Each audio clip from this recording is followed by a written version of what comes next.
बात उस समय की है जब गौतम बुद्ध का जन्म भी नहीं हुआ था। राजा शुद्धोधन की कोई संतान ना थी। इसी कारण संतान प्राप्ति की चाह में वे सदैव विचारमग्न रहते थे। संतान प्राप्ति की चाह में ही उन्होंने 2 विवाह किए थे। राजा शुद्धोधन की बड़ी रानी का नाम महामाया और छोटी का नाम प्रजावती था। धीरे धीरे समय व्यतीत हो रहा था। राजा शुद्धोधन अब अधेड़ अवस्था से वृद्ध अवस्था की ओर अग्रसर होने लगे थे। देवी देवताओं की पूजा अर्चना और दान पुण्य करने के बाद भी उन्हें संतान का सुख न मिल सका। समय बीतने के साथ साथ राजा की तृष्णा भी बलवती होती जा रही थी। ऐसा प्रतीत होता था जैसे भाग्य के देवता राजा शुद्धोधन से कुपित हो गए हैं। तभी तो उनकी श्रद्धा और निष्ठा भी कोई रंग ना ला सकी थी। अब राजा की तृष्णा चिंता और गहन चिंता में बदलने लगी थी। राज्य में चारों ओर सुख शांति और समृद्धि थी, किंतु अपना उत्तराधिकारी न होने के कारण यह सब कुछ राजा को निरर्थक ही प्रतीत होता था। निसंतान होने का दुख राजा शुद्धोधन को ही नहीं, रानी महामाया और रानी प्रजावती को भी था। इस चिंता को दूर करने का उपाय किसी के हाथ में न था, अतः वे सभी मौन थे। एक समय की बात है कि रानी महामाया रात्रि काल में अपने इष्ट देव का स्मरण कर सैया पर लेट गई। लेटते ही उनकी आंख लग गई और उनकी आंखों के सामने भिन्न भिन्न प्रकार के सुखद स्वप्न चित्र तैरने लगे। स्वप्नों का तांता रात भर लगा रहा। स्वप्न आते रहे और सुखद अनुभूति देकर विस्मृत होते रहे। रात्रि का अंतिम पहर चल रहा था। रानी महामाया ने स्वप्न में देखा कि 4 यक्ष, जिनके मुखमंडल तेज से प्रदीप्त थे, उनके निकट आए। यक्षों ने रानी को प्रणाम किया और पुष्प के समान बड़ी कोमलता से उन्हें उठाकर एक ओर को उड़ चले। जिस वायुमंडल से होकर यक्ष रानी को लेकर उड़ रहे थे, उसमें बड़ी मनमोहक सुगंध व्याप्त थी। इस भीनी भीनी सुगंध ने रानी के अंतर्मन को प्रफुल्लित कर दिया था। यक्षों ने रानी महामाया को ले जाकर एक सर्वोन्नत पर्वत के शिखर पर बैठा दिया। वहां एक सुंदर आसन बना हुआ था। इस आसन पर विराजमान होकर रानी को बड़ा आत्मिक सुख मिला। रानी महामाया का तन मन प्रसन्नता से झूम रहा था। इसी बीच स्वर्ग में निवास करने वाली सुंदरता की प्रतिमूर्ति अप्सराएं वहां एकाएक प्रकट हुई। अप्सराओं ने करबंद हो शीश झुकाकर रानी को प्रणाम किया। देवी, एक अप्सरा रानी से बोली, आपके स्नान का समय हो गया है, कृपया स्नान के लिए प्रस्थान कीजिए।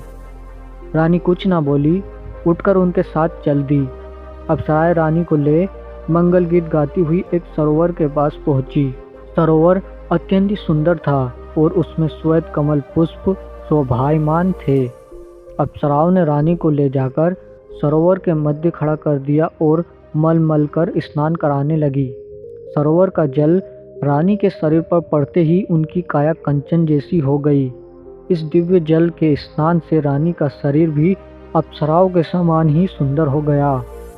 रानी महामाया आश्चर्यचकित होकर अपने रूप सौंदर्य को निहार रही थी। दिव्य जल से स्नान करने के बाद उनकी काया अत्यंत कमनीय और सुंदर हो गई थी। शरीर पर पड़ी हुई झुर्रियां भी पूरी तरह मिट चुकी थी। उन्हें ऐसा लगा था मानो उनका यौवन दिव्य रूप राशि के साथ पुनः लौट आया हो। उनका मन मुदित था। स्नान के बाद अप्सराओं ने रानी को अत्यंत सुंदर और बहुमूल्य वस्त्र पहनाए। भिन्न भिन्न प्रकार के आभूषणों से उनका श्रृंगार किया। इसके बाद अप्सराएं रानी को एक श्वेत मरमरी महल में ले गई। विभिन्न प्रकार से उनका स्वागत सत्कार किया गया। एक अप्सरा अपने हाथों में दिव्य सामग्री से भरा थाल लेकर प्रकट हुई।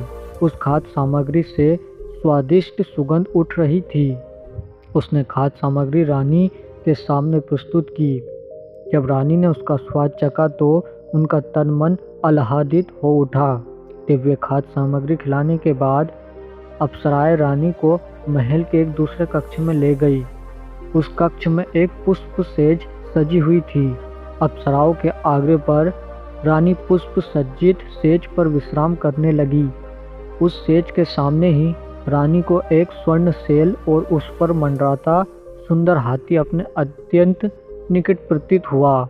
हाथी ने कमल पुष्प से रानी के दाएं अंग पर धीरे से प्रहार किया और फिर लघु से लघुत्तर स्वरूप धरकर वह एकाएक रानी के गर्भ में समा गया। रानी ने भय और आश्चर्य से तुरंत अपने आंखें खोल दी। अब रानी को पता चला कि वह स्वप्न देख रही थी। बड़ा ही आश्चर्यचकित कर देने वाला सुखद स्वप्न था, आँख खुलते ही जिसका समापन हो गया था। जब राज ज्योतिषी ने स्वप्न के फल की गणना कर बताया कि उनके यहाँ एक यशस्वी पुत्र रत्न का जन्म होगा, तो उनकी प्रसन्नता की कोई सीमा न रही।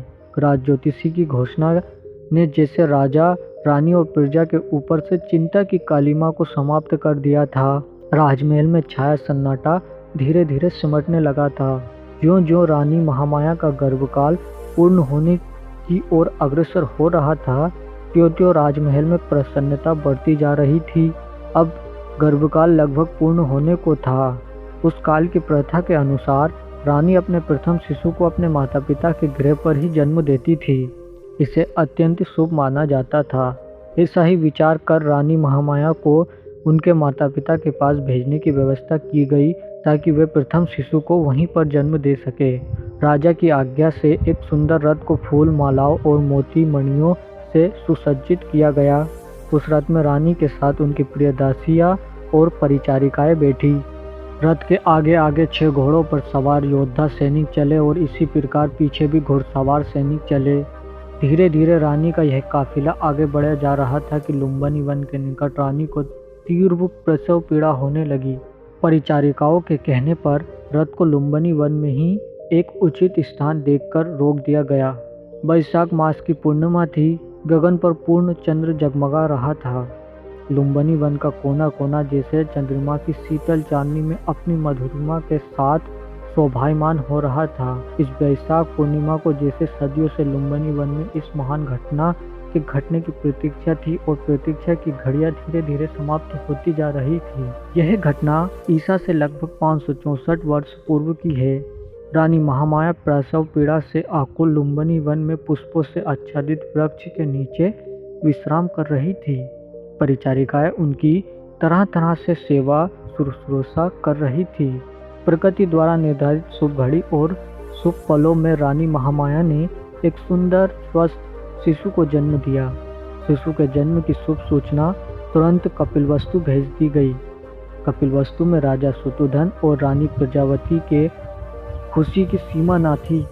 पूरा राजमहल विभिन्न प्रकार की मोतियों, मणिक्यों और दीपमालाओं से सज्जित किया गया। राजा शत्रुधन और रानी प्रजावती ने पुत्र प्राप्ति से प्रसन्न होकर निर्धनों और ब्राह्मणों को खुले हाथों से दान देना प्रारंभ कर दिया। राजा ने अपनी प्रिय पत्नी महामाया और नवजात शिशु को लुम्बिनी वन से कपिलवस्तु बुला लिया। राजमहल में उनका बड़े हर्ष के साथ स्वागत किया गया। एक दिन आश्रित ऋषि दरबार में पधारे। राजा शत्रुधन ने ऋषि का यथा योग्य स्वागत सत्कार किया और नवजात शिशु को आशीर्वाद देने का आग्रह किया। राजन, आश्रित ऋषि बोले, आपके पुत्र का भविष्य बड़ा उज्जवल प्रतीत होता है। आपकी कृपा का फल है ऋषिदेव। राजा शत्रुधन सिर झुकाकर बोले, अब कृपया शिशु का अपना आशीर्वाद दीजिए। राजन, यह शिशु आगे चल के आपके शाक्य वंश का नाम विश्व भर में फैला देगा, और किसी के आशीर्वाद की नहीं बल्कि संसार को इसके आशीर्वाद की आवश्यकता पड़ेगी। यह कहकर आश्रित ऋषि ने शिशु के मस्तक पर अपना हाथ रखा। दोस्तों, ये कहानी आपको कैसी लगी कमेंट बॉक्स में कमेंट कर जरूर बताना, और अभी तक आपने हमारा चैनल सब्सक्राइब नहीं किया है तो प्लीज़ सब्सक्राइब जरूर कर लीजिएगा। इससे हमें मोटिवेट मिलता है। धन्यवाद।